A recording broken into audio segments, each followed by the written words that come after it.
Esse cenáculo é promovido pelo apostolado nos Passos de Maria. Já é o segundo ano em que esse apostolado oferece esse cenáculo honrando um título de Nossa Senhora, como Rosa Mística, abrindo os corações para uma vida de mais oração, de sacrifício e de penitência. Agora nós vamos escutar a palestra, que vai ser proferida pelo padre Jorge Miguel Martins, sacerdote que pertence ao clero da Diocese de Ciudad del Este, no Paraguai. Ele é moderador geral e fundador da Comunidade Missioneira de Jesus, a qual vivemos na Paróquia Sagrado Coração de Jesus, na cidade de Hernandárias. É com muita alegria que nós acolhemos o padre Jorge Miguel e com ele a mensagem que tem a nos dizer para a nossa salvação e o nosso crescimento espiritual. Podem se sentar?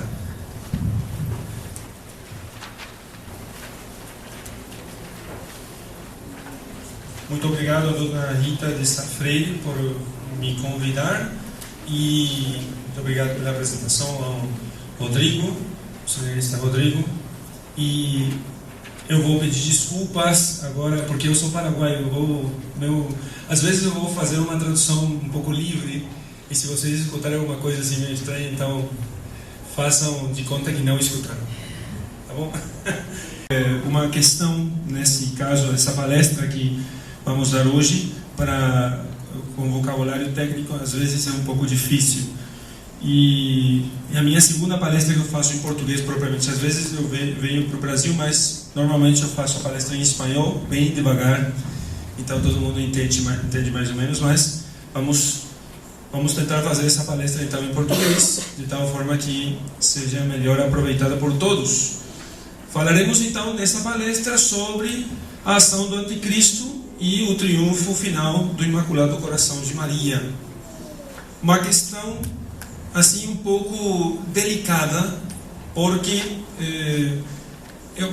principalmente porque não se fala mais. Quanto mais escondemos aquele tempo final e aquele tempo de luta ou a luta em contra do Anticristo, mais perto estamos desse tempo.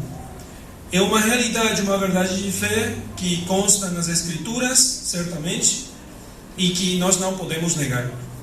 Mas que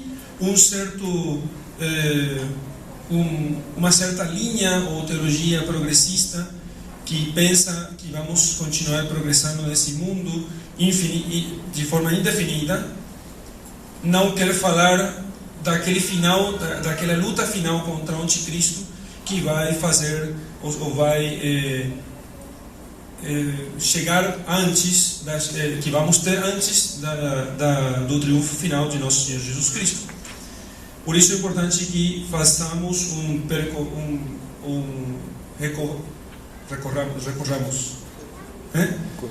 façamos um percorrido, acho que se diz assim, não estou lembrando dessa palavra no meu vocabulário português. Então, façamos um percorrido pelas Escrituras e pela tradição da Igreja para poder entender isso.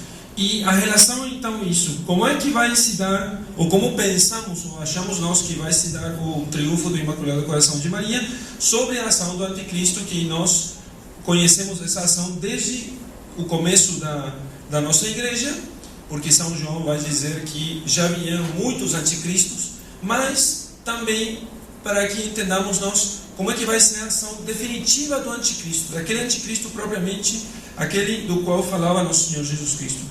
Vejamos então, primeiro que nada isso. Lúcifer versus Maria Santíssima, um velho enfrentamento. Essa contraposição entre Lúcifer e Maria Santíssima vem de todos os séculos, desde o princípio da criação. No Gênesis, Deus promete a vitória da mulher, mas Deus, ou seja, pensemos nisso. Primeiro, Deus fez o homem partícipe da sua vida divina, o criou na inocência original, o criou sem pecado, ou seja, no estado de graça, como se diz. Então, o demônio, por inveja, sim? O demônio, por inveja, instigou o homem a pecar e então a ser infiel a Deus. Isso nós conhecemos pelas Sagradas Escrituras. Então, instigando o homem por inveja, porque tinha inveja do homem, diz São Tomás de Aquino que a inveja de Lúcifer consistia em que Deus tinha lhe revelado, ainda que obscuramente, provavelmente diz São Tomás, não assegura isso, que tinha lhe revelado que Deus tinha nos seus planos se encarnar, sim, e assim salvar a humanidade. Então, Lúcifer, que se via como a criatura mais excelsa, como é que pode ser que ele, que depois dele somente estava Deus, ele pensava, não? Agora tinha que adorar a Deus numa natureza inferior a dele, que é a natureza humana, que é inferior à natureza angélica. Então, por inveja, o demônio instigou o homem a pecar. Então, a partir daí vieram todos os problemas, ou seja, o pecado e todas as suas consequências negativas. Mas Deus não abandonou a natureza humana e prometeu então que da semente da mulher viria então uma descendência, e que essa semente da mulher, que essa descendência venceria a descendência da serpente. Seria uma vitória postreira.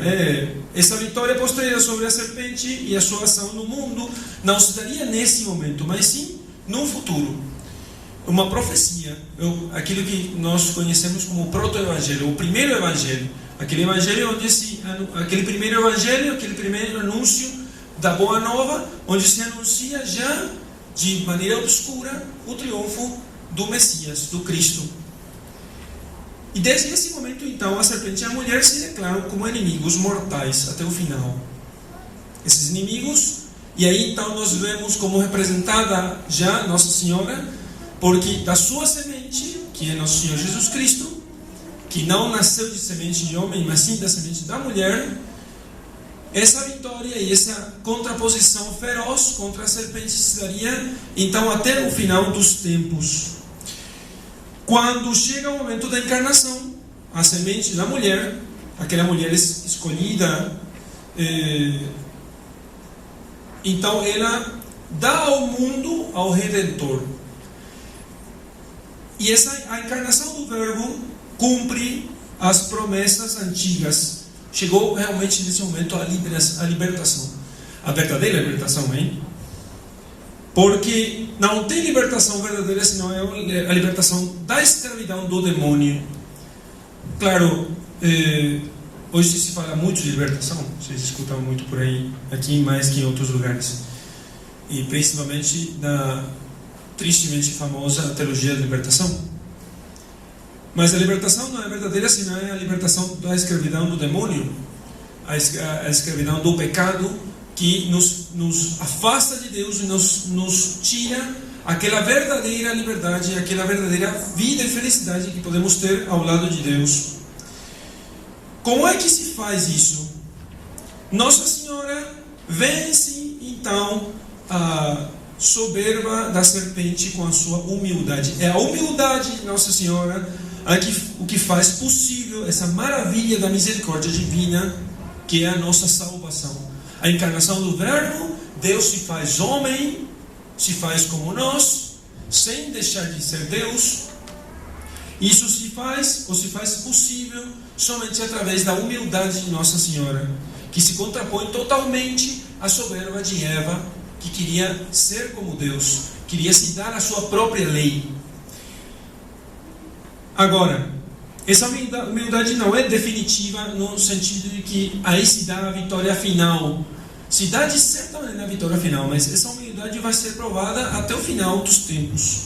Ou seja, não somente Nossa Senhora vai ter que ser humilde, mas toda a sua descendência terá que ser humilde, terá que praticar a humildade. E será nessa humildade que vai se dar sempre a contraposição e a luta entre a mulher e sua descendência, a mulher e sua semente, e a serpente e sua descendência, ou a serpente e sua semente. Porque a serpente vai ser a soberba encarnada e Nossa Senhora é a sua descendência, o Cristo e todos os crentes serão a humildade encarnada. Já na paixão de Nosso Senhor, na paixão de Cristo, chega a prova máxima da humilhação e da dor. Porque não podemos pensar nós realmente numa dor maior que aquele juízo injusto em contra de Nosso Senhor Jesus Cristo, o justo condenado pelos injustos, o bom condenado pelos maus, o puro pelos impuros, Deus pelos homens. Cristo terminou a sua vida humana aparentemente vencido pelas forças do mal. Nós hoje olhamos um pouco, quando acostumamos olhar para a paixão de Nosso Senhor, não notamos, provavelmente porque estamos muito acostumados a isso, não notamos que aquilo foi realmente um desastre. Os apóstolos, imaginem vocês, olhando para Nosso Senhor Jesus Cristo, aquele que tinha ressuscitado mortos, devolvido a vista para os cegos, a fala para os mudos, curado muitos enfermos, e que ele tenha que morrer de uma forma humilhante, como se fosse o pior dos bandidos. Realmente foi um desastre, um fracasso total no coração dos discípulos. A única que conservou a fé foi Nossa Senhora. Mas diante do mundo, tínhamos nós aí um fracasso, a derrota final de Nossa Senhora. Verdadeiramente poderíamos teatralizar isso pensando como Lucifer estava contente por isso, estava feliz por ter vencido aquele homem. Também os judeus e os sacerdotes dos judeus e os fariseus estavam contentes por terem vencido Nosso Senhor, porque era um problema para todos. Naquela aparente derrota, nós que não compreendemos muitas vezes, porque nós não meditamos com frequência sobre a paixão de Nosso Senhor, e por isso muitas vezes também nós nos rebelamos contra as nossas derrotas e as nossas humilhações. Se nós pensássemos um pouco mais na humilhação e na derrota aparente de Nosso Senhor Jesus Cristo, não nos revoltaríamos tanto em contra disso. Porque nós queremos seguir o Nosso Senhor Jesus Cristo, dizemos isso, não? Mas nós queremos seguir, ou como diz o Tomás de Kempis na Imitação de Cristo, queremos compartilhar com Ele a ressurreição, mas não queremos passar com Ele a paixão. Queremos beber o cálice da salvação, mas não queremos beber o cálice da dor. Queremos estar com Cristo nas boas, mas não nas más. No entanto, seguir Cristo é seguir nas boas e muito mais nas más. Porque as boas, realmente, as boas verdadeiras só virão no final, na vitória final. No percurso da nossa vida, as boas vão ser boas relativas, ou seja, mais ou menos boas, e sempre uma boa que é como um reflexo totalmente perfeito daquela boa final. Jesus Cristo devolveu a saúde para os enfermos, a vista aos cegos, ressuscitou os mortos, mas Lázaro voltou a morrer depois. Não foi a ressurreição definitiva. Aquilo foi só uma imagem, uma figura do que seria no final, da vitória final de Nosso Senhor Jesus Cristo. Cristo ficou então aparentemente vencido pelas forças do mal. Maria, no entanto, ela esperava contra toda a esperança que se cumpririam as promessas. Deus não poderia falhar. E aí nós vemos a Nossa Senhora, e como aquele canto que é uma pena seja pouco conhecido, mas que está em latim, é muito bonito: Stabat Mater, Iusta Cruce Lacrimosa, Dum pendebat filius. Estava a mãe junto à cruz, toda chorosa, onde estava pendurado o filho. onde ficava pendurado o filho dela, mas ele estava aí, porque estava em latim não simplesmente como quem estava ao seu lado, mas como quem estava firme, como quem não se moveria daí. E realmente Nossa Senhora não se moveu. Todo mundo foi embora. Foi Pedro que jurou que nunca abandonaria Nossa Senhora. Todo mundo foi embora. Ficou João, mas João também perdeu a fé. João estava aí somente para não abandonar Nossa Senhora. Também ele perdeu a fé. Todos perderam a fé, menos Nossa Senhora. E uma vez, passado aqueles dias que Deus queria para que seja aprovada a nossa fé e a fé dos discípulos e de Nossa Senhora, passado aquele tempo, Nossa Senhora ressuscitou. Vere surrexit, onde somente reinava a morte, surgiu a luz. Aí nesse lugar onde tudo era escuridão, daí surgiu a luz. E porque ele era a luz, porque ele nunca deixou de ser a luz. O demônio ele cria que venceu a nosso Senhor Jesus Cristo, mas a ressurreição derrotou o demônio e ele foi finalmente atado até o tempo final. E pensem, meus irmãos, como Nossa Senhora, a Santíssima Virgem Maria, participou dessa glorificação do crucificado.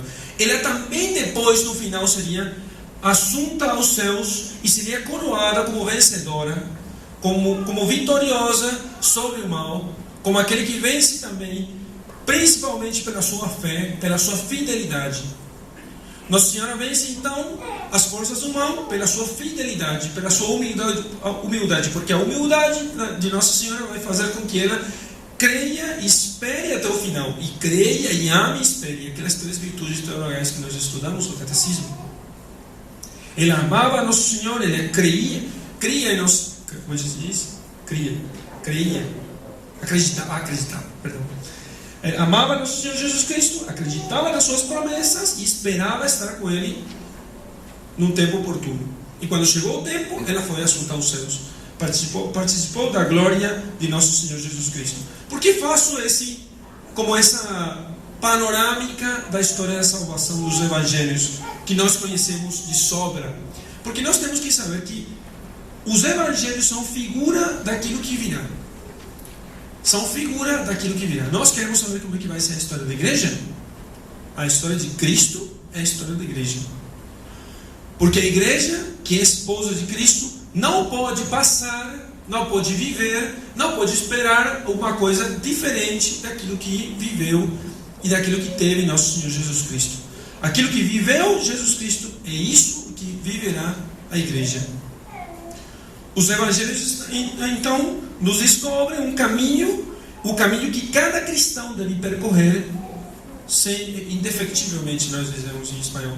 Ou seja, totalmente, se queremos ser bons cristãos, se queremos ser cristãos, o caminho de nosso Senhor Jesus Cristo até a cruz, esse é o caminho que nós temos que passar.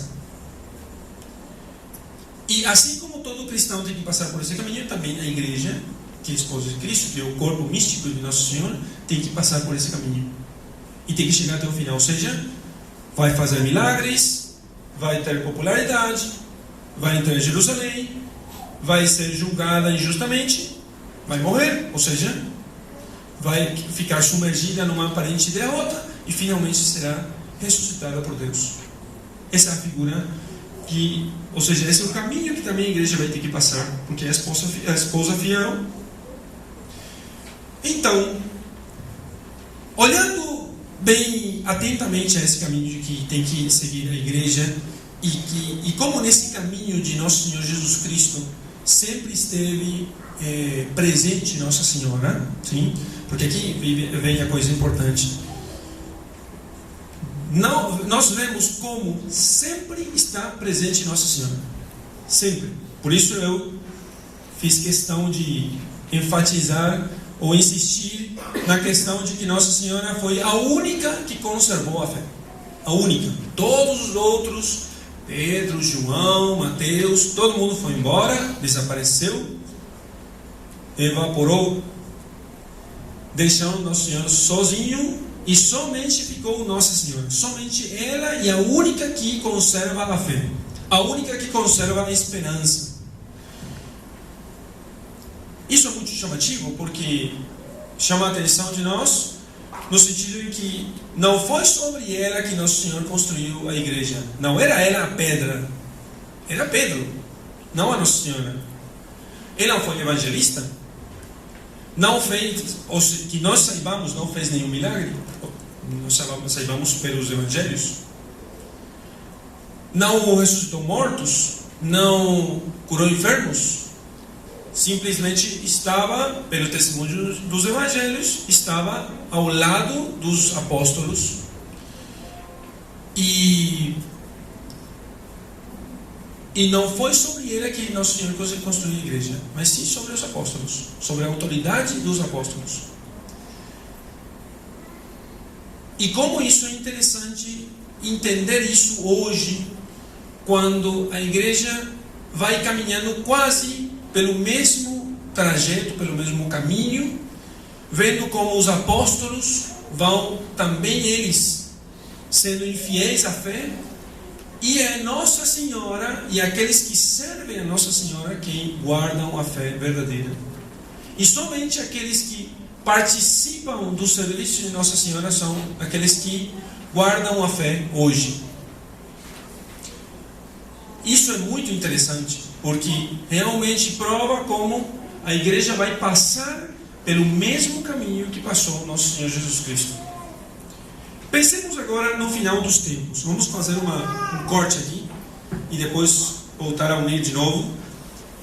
Pensemos agora no final dos tempos, para entender o que é essa questão do anticristo e o que são o fim dos tempos e o que tem a ver tudo isso com Nossa Senhora. E aqui vamos ser um pouco pesados, porque vou ler um texto muito longo, quase todo o capítulo 24 de São Mateus. Se algum tem a Bíblia, melhor, e se algum tem a Bíblia em português, poderia me emprestar, porque eu tenho aqui o texto em espanhol e isso vai ser aqui heróico se eu começar a traduzir tudo isso em português. Vocês imaginam? Pode, só é rosa. Tá bom, pode dizer que é da senhora, hein? Muito bem, Mateus capítulo 24, desde o capítulo 1. Cristo preanuncia o final da história como uma repetição da sua própria história. A igreja vai seguir Nosso Senhor Jesus Cristo no mesmo caminho. Nós temos que entender que Deus se reservou o princípio da história e o final da história. Ou seja, o mundo não vai acabar porque vai bater um meteoro contra a Terra. Isso é besteira. Poderia bater um meteoro contra a Terra, claro, se Deus não existisse. Se Deus não existisse. Não porque o Sol, dentro de tantos milhões de anos, vai acabar o combustível, vai se inchar o Sol e aí vai engolir todo o sistema solar. Claro, dentro de milhões de anos. Primeiro que o fim dos tempos não vai chegar dentro de milhões de anos. Isso poderia ser, se Deus não existisse. E se Ele não fosse o Senhor e dono da história. Deus se reservou então o princípio e o fim da história. Sim? Ele quis começar a história da humanidade e Ele quer terminar a história da humanidade. Ele mesmo, pessoalmente. Então, falando do fim dos tempos, Nosso Senhor Jesus Cristo vai dar alguns sinais desses fins dos tempos. Como não temos muito tempo para falar dos fins dos tempos, eu vou ler o texto e vou ir fazendo sem justificar muito o que eu vou dizer, mas isso que eu vou dizer está um pouco de acordo com um dos maiores autores, eu acho, em língua espanhola dos últimos tempos, que se chama o Padre Leonardo Castellani. Recomendo muito a leitura, difícil de encontrar em português, obviamente. Agora estamos fazendo uma tradução para o português, ou seja, um seminarista de Cidade do Leste, que é brasileiro, está fazendo a tradução de um livro que chama, de outro padre, também muito bom, que se chama Padre Alfredo Sáenz, e o livro é O Fim dos Tempos e 7 Autores Modernos. E nesse livro o Padre Alfredo Sáenz faz uma síntese daquilo que esses esses 7 autores modernos falam sobre o fim dos tempos. Como o comunismo tem relação com o fim dos tempos, o comunismo, o marxismo, a teologia da libertação, a perda da fé, o esfriamento da caridade, e como tudo isso nos faz ver como estamos nós hoje realmente mais perto do fim dos tempos que os apóstolos. Mas é claro, isso, eles estavam mais longe, nós estamos mais perto, mas realmente estamos mais perto. Não estou dizendo que o fim dos tempos vai ser amanhã, hein? Por favor. Mas de que estamos numa espécie de ensaio geral, a isso eu não posso negar. Se isso aqui nós vivemos hoje não é o ensaio geral dos fim dos tempos, eu não sei o que vai ser. Tomara que seja um ensaio geral. Pior que isso, não gostaria nem de ver. Nem de ver. Mas eu quero fazer umas anotações assim com o texto da vinda do Filho, do discurso da vinda do Filho do Homem, no capítulo 24. Jesus saiu do templo e ia embora quando os discípulos se aproximaram dele para lhe mostrar as construções do templo. Jesus respondeu: vocês estão vendo tudo isso? Eu garanto a vocês que não ficará pedra sobre pedra, tudo será destruído. Profecia feita. Não? Ele diz para os judeus: vai ficar deserta até a vinda do Filho do Homem. Vocês sabiam que os judeus já estão quase prontos para reconstruir o templo de Jerusalém? Jesus estava sentado no Monte das Oliveiras. Seus discípulos se aproximaram dele em particular e disseram: dizei-nos quando vai acontecer isso e qual será o sinal da tua vinda e do fim do mundo. Da tua vinda e do fim do mundo. Jesus respondeu: cuidado para que ninguém engane vocês. Porque muitos virão em meu nome dizendo: eu sou o Messias, e enganarão muita gente. Vocês vão ouvir falar de guerras e rumores de guerra. Ou seja, primeiro, muitos virão em meu nome dizendo: eu sou o Messias. Muitos vieram e muitos vão chegar dizendo que são o Messias, em nome de Jesus. Nós podemos identificar aqui perfeitamente as seitas protestantes. Todos aqueles que pregam em nome de Jesus sem ser de Jesus, ou seja, sem ser da igreja verdadeira de Jesus. Cuidado para que ninguém engane vocês, porque muitos virão em meu nome. Vocês vão ouvir falar de guerras e rumores de guerras.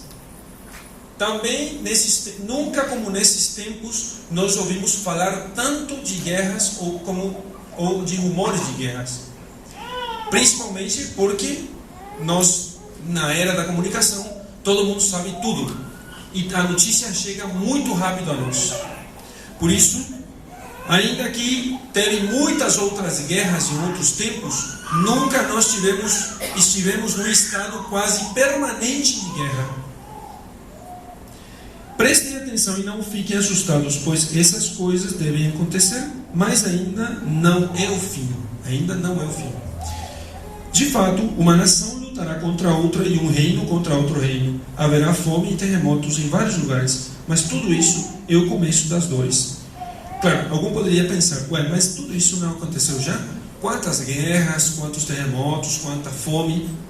O padre Castellani diz que, porque ele tem vários livros onde ele propõe uma forma muito inteligente, muito razoável, muito católica de interpretar o Apocalipse, e lembrando um pouco a questão do São Vicente Ferrer, é assim que diz? Vicente Ferrer. São Vicente Ferrer, ele diz no seu tempo que chegaria o fim do mundo. Não, já chega o fim dos tempos, e para provar, ressuscitou o morto. Imagine vocês. Ressuscitou o morto, uma coisa que só Deus pode fazer. Então, um sinal que somente vem de Deus. E ele disse que chegou no fim dos tempos, não chegou. Como é que se explica? Então, pareceu um teólogo bom e explicou o seguinte: que a linha da história não é uma linha reta, mas sim uma linha quebrada. Ou seja, que nós, dependendo da nossa conduta e da nossa fidelidade a Deus, nós nos aproximamos ao fim dos tempos ou nos distanciamos. Nos aproximamos ou nos distanciamos. Ou seja, que realmente o fim dos tempos estava próximo de Nosso Senhor. Por isso Nosso Senhor dizia, dentro de pouco tempo vai chegar o fim dos tempos. Por que não chegou? Pela fidelidade daqueles homens. E no tempo de São Vicente Ferrer, também estava próximo o fim dos tempos. E teve realmente, depois de São Vicente Ferrer, teve um monte de santos, santos fundadores e homens de vida santa que fizeram que a linha da história se distanciasse novamente do fim dos tempos. Mas terá um momento que essa linha vai se dirigir irreversivelmente até o final. Então vai chegar realmente aí o fim dos tempos. Então os homens vão entregar vocês à tribulação e matá-los. Vocês serão odiados por todas as nações por causa do meu nome. Por todas as nações. Imaginem vocês. Por todas as nações. Vocês sabiam que só no século passado, século XX, morreram mais cristãos por causa da sua fé, mais do que todos os séculos anteriores juntos. 19 séculos juntos não foram mais mártires do que no século XX. E o número ainda está crescendo, hein? Nas mãos do comunismo, nas mãos principalmente nas mãos do comunismo. Não?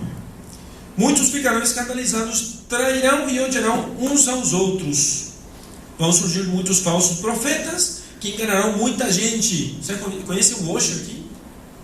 Não é conhecido por aqui? Esse escritor de meio, não sei de que linha, de que religião, mas é muito vendido em outros países. Tem um monte de falsos profetas. A palavra tem um monte. Não vou citar aqui os nomes porque não sei se é politicamente correto. Mas vocês podem encontrar aí nas livrarias. Ontem fui para uma livraria e encontrei um monte de profetas falsos. Tem todo mundo aí com umas capas bonitonas, hein? É para comprar mesmo. E em cima em promoção. Então, em promoção, hein? Vão surgir muitos falsos profetas que enganarão muita gente. A maldade se espalhará tanto que o amor de muitos se esfriará. A maldade se espalhará tanto que o amor de muitos se esfriará. Nunca tivemos nós um esfriamento tão terrível e geral do amor, da caridade, como nos nossos tempos. Mas quem perseverar até o fim será salvo. E esta boa notícia sobre o reino será anunciada pelo mundo inteiro como um testemunho para todas as nações. Então chegará o fim. A Bíblia já foi traduzida para quase todos os idiomas do mundo. Quando vocês virem a abominação da desolação, da qual falou o profeta Daniel, estabelecida no lugar onde não deveria estar, que o leitor entenda, então os que estiverem na Judeia fujam para as montanhas. Aqui está falando principalmente do momento em que seja profanado o lugar santo, do momento em que seja colocado no lugar santo, ou seja, na igreja, aquilo que não deveria estar aí. O problema de nós, cristãos católicos de hoje, é que estamos tão acostumados com o mal entendido comunismo, que não ficamos surpresos quando em muitas igrejas, ou seja, como uma figura disso que vai ser no final dos tempos, entra no lugar santo a abominação da desolação. Claro que isso ainda não foi cumprido totalmente, ou seja, não é que está cumprido devidamente, senão já veríamos o fim dos tempos, mas nunca se viu como hoje, como o sagrado é profanado. E isso o que significa a abominação da desolação no lugar santíssimo. Ou seja, na igreja, no sagrado, naquilo que faz presente ao Deus Altíssimo, aí muitos padres e bispos, uma pena, colocam aquilo que ofende a Deus em pós de um falso ecumenismo. Rezem para que a fuga de vocês não aconteça no inverno, nem no dia de sábado, pois nessa hora haverá uma grande tribulação como nunca houve outra igual. Se esses dias não fossem abreviados, ninguém conseguiria salvar-se. Ou seja, aqueles dias serão dias de grande tribulação. os nossos irmãos que estão na Síria ou em Iraque realmente estão passando uma tribulação que é como uma figura daquilo que chegará no fim dos tempos. Porque no fim dos tempos, essa tribulação não ficará limitada a um só lugar, mas será universal. Universal, em todo o mundo. Se alguém disser a vocês, aqui está o Messias, ou ele está ali, não acreditem, porque vão aparecer falsos Messias e falsos profetas, que farão grandes sinais e prodígios, a ponto de enganar até mesmo os eleitos, se fosse possível. Vejam que eu estou falando isso para vocês antes de que aconteça. Se disserem a vocês, o Messias está no deserto, não saiam. Ele está aqui no esconderijo, não acreditem. Porque a vinda do Filho do Homem será como um relâmpago que sai do Oriente e brilha até o Ocidente. Onde estiver o cadáver, aí se reunirão os urubus. Ou seja, será visível para todos os escolhidos. Porque certamente muitos se farão passar pelo Messias, dizendo que eles são Cristo, e então muitos serão enganados. Muitas vezes me aconteceu a mim, faz pouco tempo, ou seja, nunca me aconteceu, sim, nos últimos 2 anos. Você sabe que eu venho de uma diocese um pouco polêmica, não? A diocese de Cidade do Leste. Se algum já leu alguma notícia no mundo religioso, vai saber que a nossa diocese é um pouco polêmica, porque tem 200 vocações do seminário diocesano, porque tem 60 padres novos nos últimos 5 anos, porque tem todo mundo usa batina, pregar a verdade, porque tem missa bem feita, exemplo do Papa Bento, porque falamos do inferno, confissão, céu, purgatório, imagina todas as coisas que dão no catecismo, coisas velhas, imagina vocês como é que eles podem ensinar esse tipo de coisa.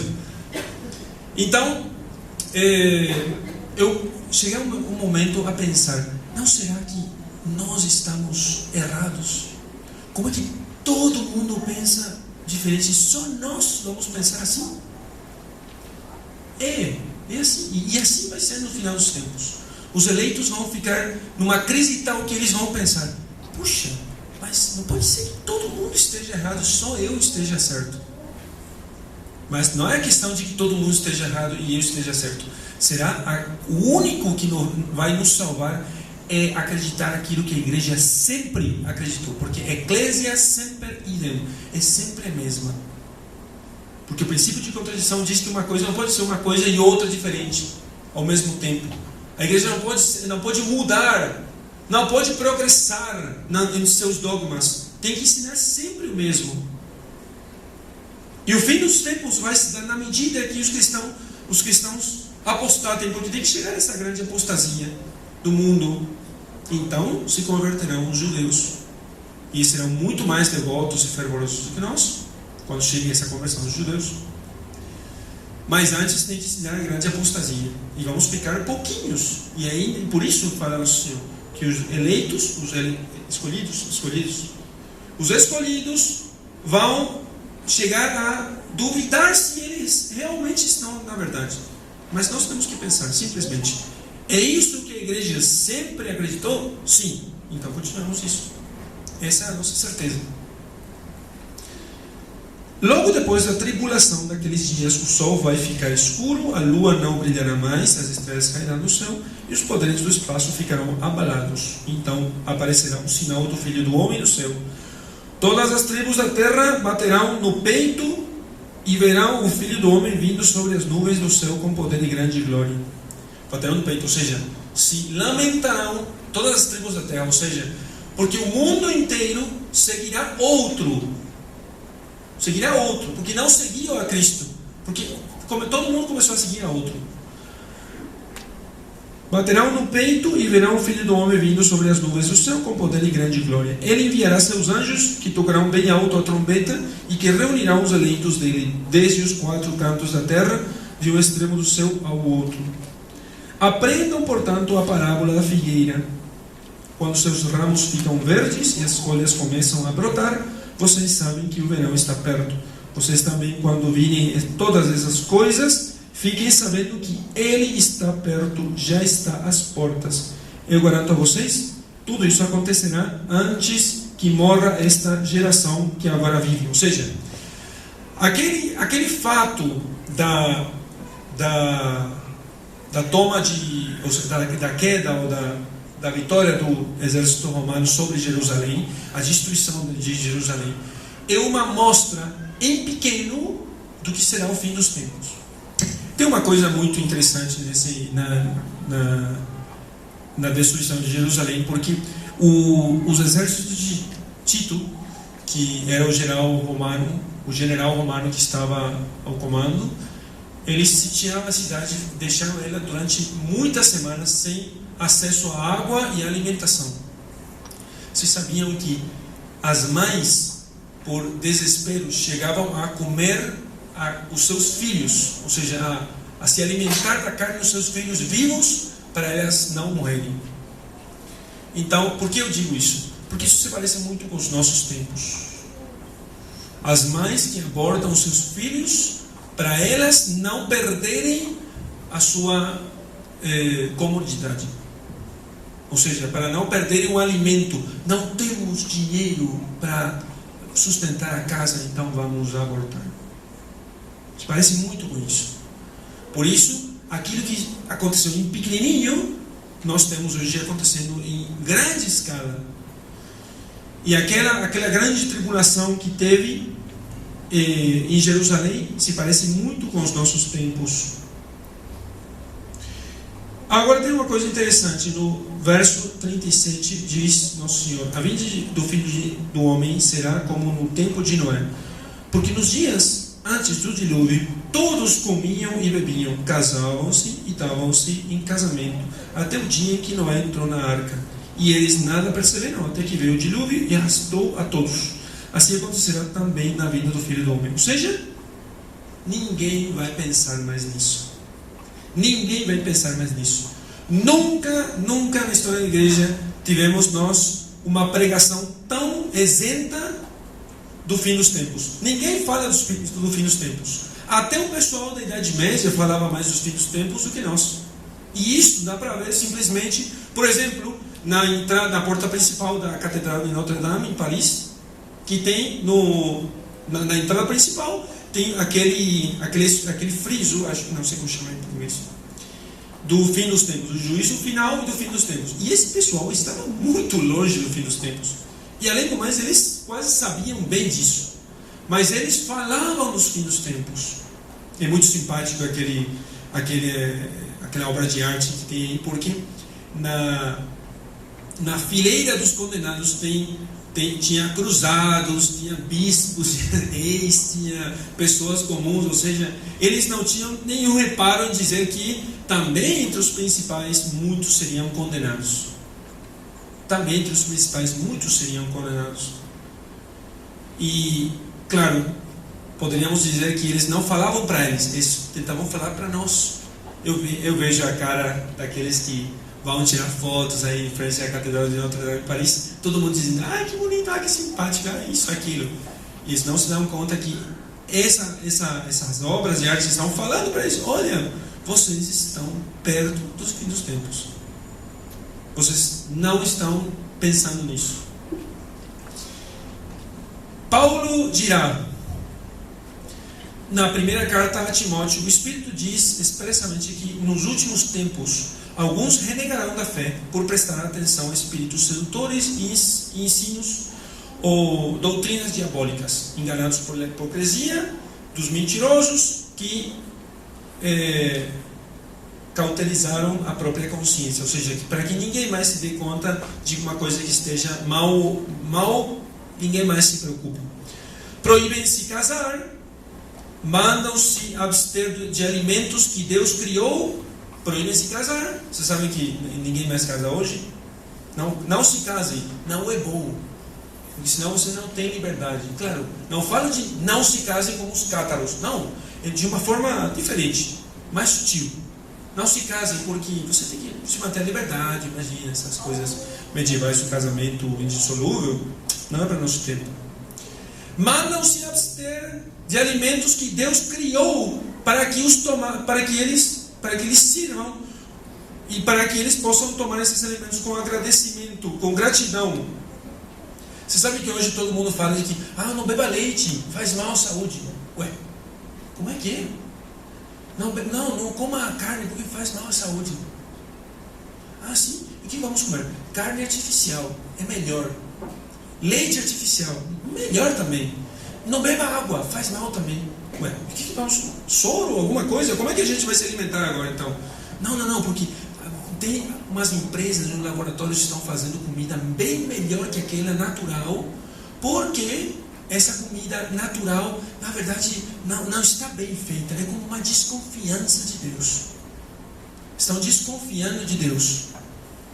Por isso, vão dizer que não tenha filhos de forma natural, é perigoso. Tenha filhos por cesárea. E depois não tenha mais filhos, porque isso faz mal à saúde. Então, melhor não ter filhos. Tudo natural é como posto sob a lupa da desconfiança. Não, isso não tem isso, não faça isso. Tudo aquilo que é natural, não faça isso, porque isso faz mal. Aquele do leite é realmente ridículo, é absurdo, mas acontece. Não beba leite. Melhor leite desse tipo, tudo artificial, hein? Porque faz mal. Imagina, leite faz mal. Eu bebia leite diretamente ainda, a minha avó tirava leite da vaca, eu bebia aí mesmo, nunca me fez mal, nunca. Não, você tem que se vacinar, tem que tomar essa vacina numa lista de 400 vacinas, tem que pegar todas essas vacinas, porque senão você vai ficar doente. Eu só tenho as vacinas de criança, nunca mais permiti nenhuma vacina, nunca mais. Não tenho uma saúde de ferro. O que eu desconfio é dessas coisas artificiais que nos querem vender hoje. Essas são as coisas das quais nós temos que desconfiar. Porque a propaganda quer nos fazer desconfiar da criação de Deus, que Deus fez para nós, para nosso bem. Tenha em conta isso. Nos últimos dias se apresentarão tempos muito difíceis, diz em 2 de Timóteo. Pois os homens serão egoístas, cobiçosos, soberbos, blasfemos, desobedientes aos pais, ingratos, impios, cruéis, implacáveis, caluniadores, parece nosso tempo, não? Desenfreados, inumanos, inimigos do bem. Século 21, hein? Traidores, temerários, vaidosos, mais amantes do prazer que de Deus. Século 21. Século 21. Por isso eu digo com toda a certeza, não estamos fins os tempos, mas no ensaio geral sim. Isso aqui é um ensaio geral. O mundo ainda pode se converter, mas estamos no ensaio geral. Guardarão certos formalismos de piedade, mas eles já terão renegado da sua verdadeira essência. Imagine. 2 de Timóteo. Chegarão tempos em que não suportarão a sã doutrina, mas se rodearão de mestres à medida das suas paixões, para escutar aquilo que gostam no ouvido. Fecharão seus ouvidos à verdade e se voltarão às mentiras. Século 21, de novo. E São João vai dizer na sua primeira carta: filhinhos, é a última hora. Vocês têm ouvido que tem que vir o anticristo. Pois bem, já têm aparecido muitos anticristos, por isso sabemos que é a última hora. Sairão dentre nós, mas não eram dos nossos, ou seja, não vai ser pessoas de fora, hein? Vocês não acham que o anticristo vai ser um pessoal de fora, uma coisa parecida? Não, sairão dentre nós, porque se tivessem sido dos nossos, haveriam permanecido conosco. Mas, ou seja, teriam acreditado aquilo que nós sempre acreditamos. Mas aconteceu assim para colocar visivelmente que nenhum deles era dos nossos. Por isso eu dizia um bispo para mim, eu dizia para ele, um pouco preocupado: puxa, Monsenhor, parece que temos perigo de que tenha um cisma. E ele disse para mim: tomara que tenha um cisma. a única forma de que as coisas fiquem realmente distinguidas, ou seja, visível a nossos olhos, é que tem o cisma. Porque agora você tem, todo mundo, estamos todos juntos, mas tem uma heresia como transversal. Ou seja, aquele que diz que é católico, mas não crê no inferno, mas continua sendo católico. É o pároco de tal paróquia, é o bispo de tal diocese. Ele não crê no inferno, não crê no purgatório, não crê na verdade da Sagrada Escritura. Desculpem, isso é a verdade? Não sei se outra vez vou poder vir pregar aqui, mas tenho que dizer isso porque é assim. Porque é assim. Segunda-feira eu pego o avião e não volto nunca mais. Então, o que vai ser o fim dos tempos? Vai ser o levantamento da soberba humana até se colocar no lugar de Deus. Por isso diz nosso Senhor Jesus Cristo: eu vim em nome do meu Pai, mas vós não me recebestes. Se outro viesse, usurpando o meu nome, vocês o receberiam. Quem é esse outro? Esse outro é o anticristo. Esse outro que vai vir não em nome de Deus, mas em nome próprio, esse usurpando o lugar de Jesus Cristo, esse então será recebido pelos judeus. O presidente de Irã faz algum tempo fez um discurso diante da ONU e ele dizia isto: temos que nos preparar para a vinda do Messias, do qual Jesus Cristo foi uma figura, e esse Messias trará a paz e a seguridade e a prosperidade no mundo inteiro. E os líderes da ONU aplaudiram. Contra a encarnação humilde de nosso Senhor Jesus Cristo, a soberba do homem que se levanta em lugar de Deus, porque Deus não conseguiu com sua encarnação trazer a paz que nós todos queremos. Então, como Deus falhou, nós vamos construir o reino de Deus aqui na terra. Esse reino de Deus aqui nesse mundo, nosso paraíso terrenal, como prega a teologia da libertação. Por isso a teologia da libertação é como uma preparação para o anticristo. Uma preparação para o anticristo. A tecnologia e a ciência vão fazer a muitos acreditar que a vida estará em pouco tempo em nossas próprias mãos. Vocês sabem que a Google e o Bill Gates, está investindo muito dinheiro para investigar sobre a vida perdurável. Então, depois dessa investigação, eles acham que as pessoas só vão morrer se cair um piano em cima da cabeça de algum, ou se tiver um acidente de carro, alguma coisa assim. Mas de doenças, já ninguém vai morrer. É isso que eles pretendem, a vida eterna. Então a tecnologia e a ciência nos faz acreditar muitas vezes que em pouco tempo já a vida estará nas nossas mãos. Como que a vida já não vai pertencer a Deus, mas sim a nós. E nós então vamos poder decidir quando morrer. Então o pessoal vai decidir se quer morrer aos 60 anos, já viveu o suficiente, ou morrer aos 80, ou aos 120, ou aos 150 anos. Porque o envelhecimento já não vai existir. Vocês imaginam? Parece uma coisa interessante, mas é se colocar no lugar de Deus. Agora, vocês sabem, todos somos omnipotentes, omnipresentes. Estou aqui em Brasília e também estou no Paraguai, porque pego o celular aqui, falo com todo mundo lá, não tem mais distâncias, nem dificuldades, nem para nos comunicarmos, nada. Somos omnipotentes, podemos fazer tudo o que quisermos, se tivermos dinheiro, e omnipresentes. Também acabou a lei moral. Vale o que cada um acredite. Você acha que isso é bom? Sim, tá bom. Você acha que isso é mal? Então é mal para você. Para mim é bom, para você é mal. Tudo bem, a gente se respeita.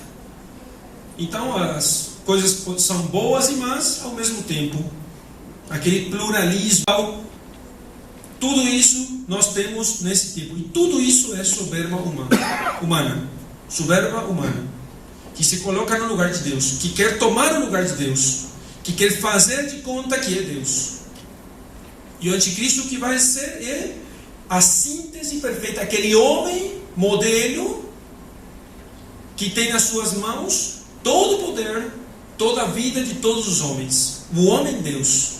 Não Deus que se faz homem, mas mas o homem que se faz como Deus para tomar o lugar de Deus.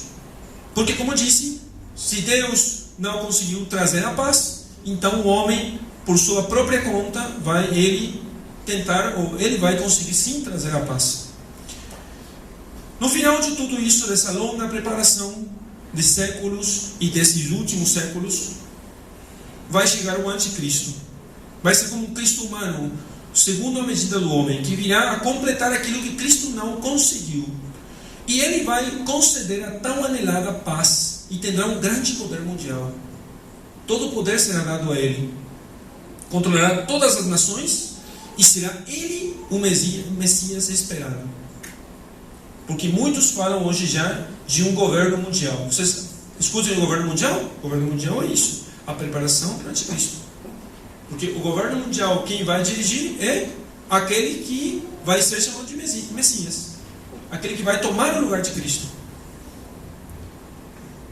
Então, diz em 1 Tessalonicenses: assim, pois, quando digam paz e seguridade, então, de repente, se precipitará sobre eles a ruína, com as dores de parto, como as dores de parto da que está grávida, sem que eles possam escapar. Paz e seguridade é o grande desejo desse mundo. Queremos paz, queremos seguridade. E o que o anticristo vai trazer? Paz e seguridade. Segurança. Paz e segurança. É paz e segurança. Todo mundo quer paz. Paz. Queremos a paz. Porque o príncipe da paz, o verdadeiro príncipe da paz, não conseguiu trazer. Então agora nós precisamos de um Messias que nos traga a paz. Vocês veem todo mundo com a bandeirinha da paz? Hein? Isso é. Porque querem colocar na cabeça de todo mundo que queremos a paz. Claro, a paz. Que paz? A paz da ONU? A paz da OTAN? A paz de Israel? A paz de quem? E agora todo esse conflito em Oriente Médio com o Estado Islâmico. Então é permitir isso para dizer, muito bem, nós vamos vencer o Estado Islâmico, para que vai causar terror, porque o que eles fazem é criar uma coisa que cause terror a todos. Então, tudo bem, nós vamos vencer o Estado Islâmico e vocês nos dão as suas soberanias nacionais. Então, tudo bem, nós queremos, porque nós queremos paz e segurança. Aqui é a soberania dos nossos povos. E aí, então, temos um governo mundial. Pronto. Tudo preparadinho para a vinda do anticristo. Porque o anticristo vai ter, porque no Apocalipse falam de duas figuras. O anticristo, a besta do mar, que vai ter poder político, e o falso profeta, que é a besta da terra, que é o poder religioso. Ou seja, um profeta religioso, um líder religioso, que eu tenho quase certeza que vai ser cristão, porque quem tem poder sobre os outros? Os muçulmanos? Não. Os protestantes? Não. Tem que ser um católico. Tem que ser um líder católico. Isso dizem vários desses escritores que falam sobre o fim dos tempos, o Wast, o T-Bone e vários outros, Castellani também, em uma novela, coloca então o bispo como aquele falso profeta que serve ao anticristo e que faz, com o poder do dragão, de Lúcifer, prodígios e milagres para poder legitimar a autoridade do anticristo, para que todo o mundo pense que esse Messias, esse anticristo, vem de Deus. Por isso os escolhidos vão estar em perigo de serem enganados, porque todo mundo vai pensar, não, tudo bem, eu não penso que ele seja o Messias. O Messias é Jesus Cristo, mas olha, ele vem de Deus, porque está fazendo milagre, porque faz coisas que somente alguém que vem de Deus pode fazer. Assim vai ser a vida e as provas em favor do anticristo. Ele acabará com a fome, todo mundo quer acabar com a fome, se levantará no lugar do mesmo Deus, e finalmente ele pedirá ser adorado como Deus. Então será dado nas mãos do anticristo um poder por 3 anos e meio, 42 meses. E nesses 42 meses, todos os cristãos do mundo inteiro sofrerão uma grande perseguição. Isso está no Apocalipse, não estou inventando nada. 42 meses, e depois dos 42 meses, virá então o final. Aí virá nosso Senhor Jesus Cristo, e com o hálito de sua boca, diz o Apocalipse, ele vencerá a besta do mar e a besta da terra, e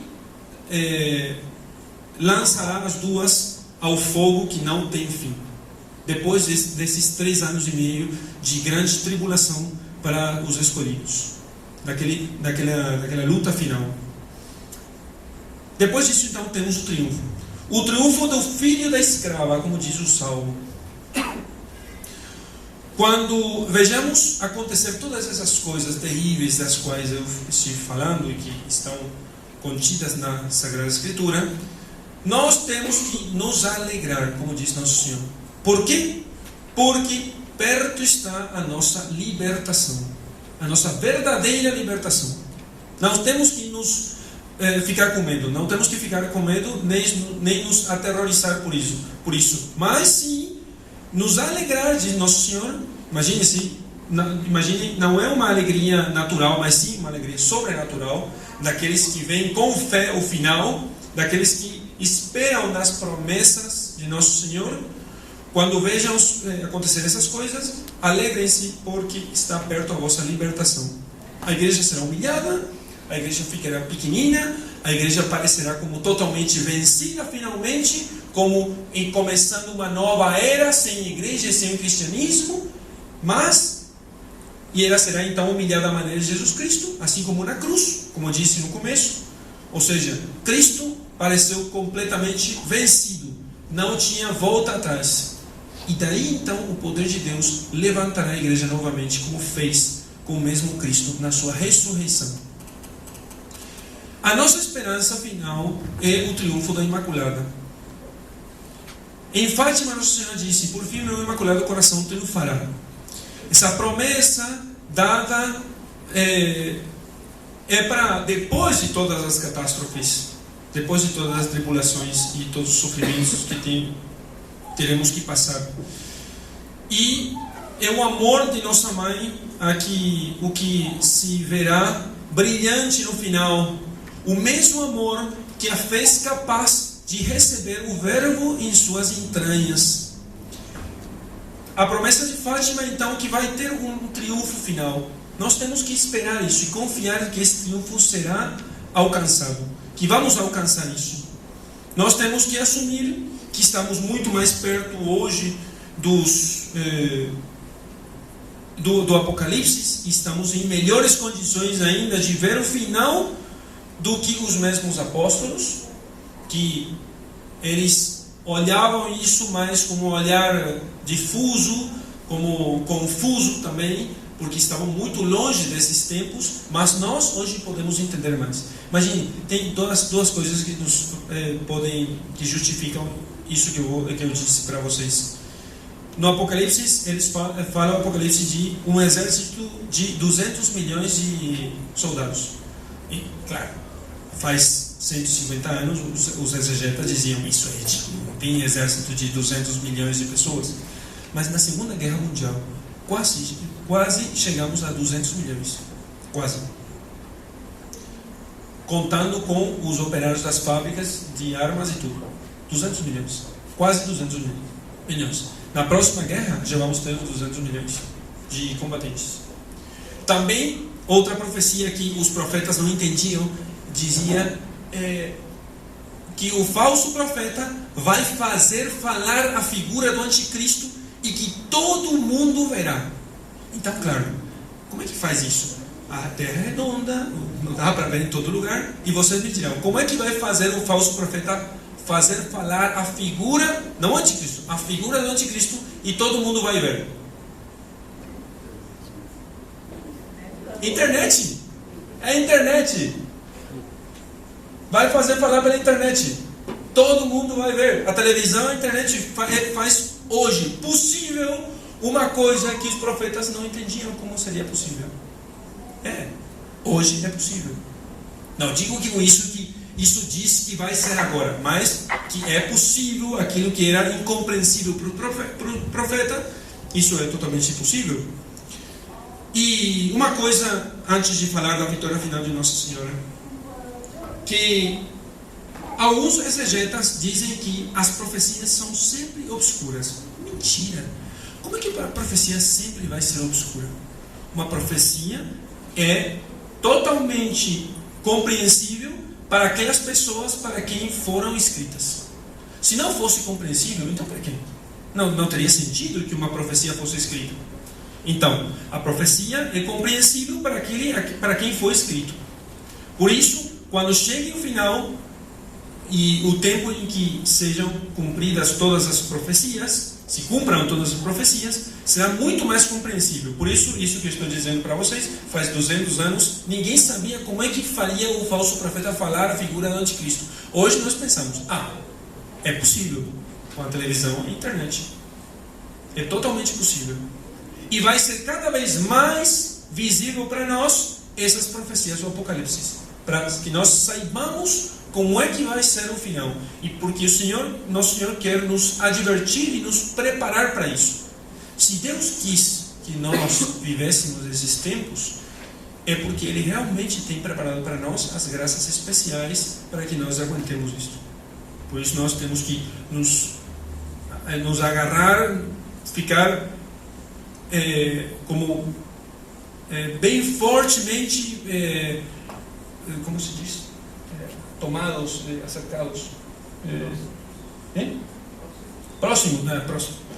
Não é a palavra propriamente, mas bem próximos da Eucaristia, dos sacramentos, da doutrina da igreja. Como cristãos hoje, socialmente, muito pouco já podemos fazer. Vocês sabem, os seus candidatos a presidente não são exatamente o que nós poderíamos dizer uns defensores da lei natural e da moral cristã. Não. O único que resta a nós é preservar o essencial e viver cristianamente nas nossas famílias, procurar preservar o melhor que nós pudermos preservar. Isso que eu digo, já dizia o padre Castellani em 1980. Imagine hoje. Agora, se aqueles tempos apocalípticos estão mais visíveis para nós, o bastião, como se diz bastião? Bastião, a torre de, como diria, a torre de defesa, aquele lugar onde nós podemos nos defender e vencer a batalha, é a verdadeira devoção a Nossa Senhora. Porque a verdadeira devoção consiste em imitar as virtudes de Nossa Senhora. E qual é a virtude que a fez perseverar até o final? A humildade, a fidelidade. A mãe estava aos pés da cruz até o final.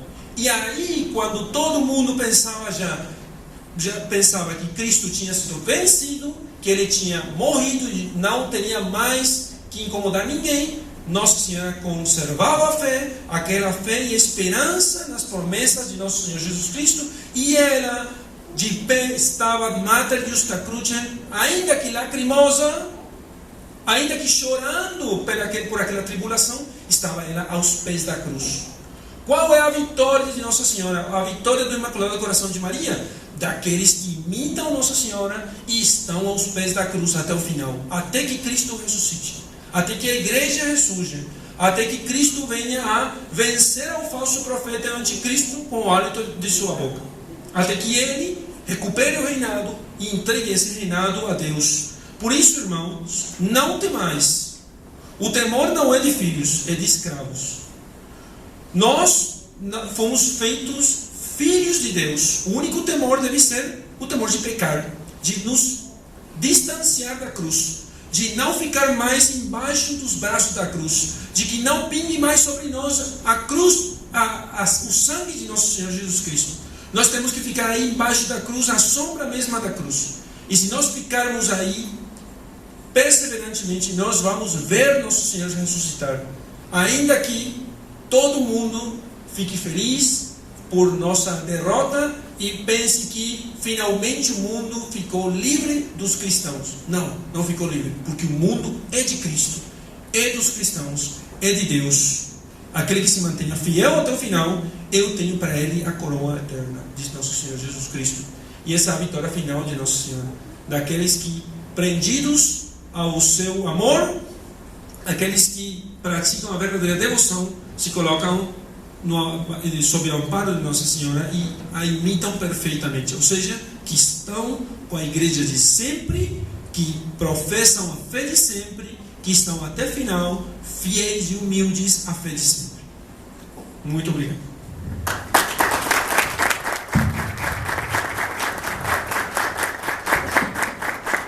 Então, no final dessa palestra, eu vou estar escutando as confissões, não? Se alguém quiser. E então, agora vai começar o cenáculo.